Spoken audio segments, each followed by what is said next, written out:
Ladies and gentlemen, the very word secrecy is repugnant in a free and open society, and we are, as a people, inherently and historically opposed to secret societies, to secret oaths, and to secret proceedings. And there is very grave danger that an announced need for increased security will be seized upon by those anxious to expand its meaning to the very limits of official censorship and concealment. That I do not intend to permit to the extent that it's in my control. And no official of my administration, whether his rank is high or low, civilian or military, should interpret my words here tonight as an excuse to censor the news, to stifle dissent, to cover up our mistakes, or to withhold from the press and the public the facts they deserve to know.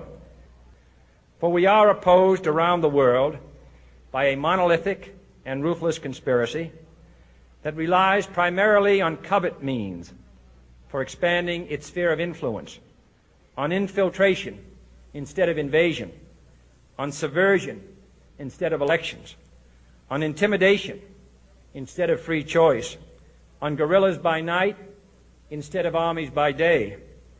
It is a system which has conscripted vast human and material resources into the building of a tightly knit, highly efficient machine that combines military, diplomatic, intelligence, economic, scientific, and political operations. Its preparations are concealed, not published. Its mistakes are buried, not headlined. Its dissenters are silenced, not praised. I am not asking your newspapers to support an administration, but I am asking your help in the tremendous task of informing and alerting the American people. For I have complete confidence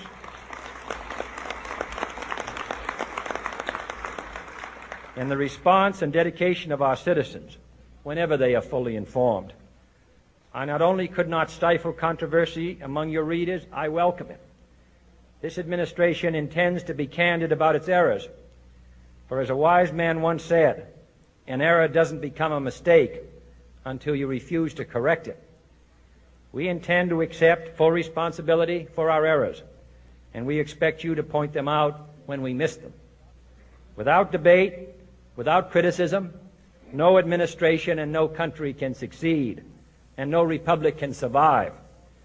That is why the Athenian lawmaker Solon decreed it a crime for any citizen to shrink from controversy.